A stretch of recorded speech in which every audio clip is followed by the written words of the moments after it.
أعوذ بالله من الشيطان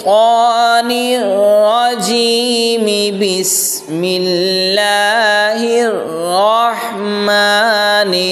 الرحيم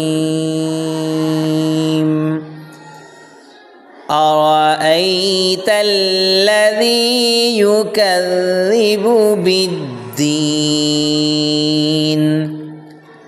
فذلك الذي يدع اليتيم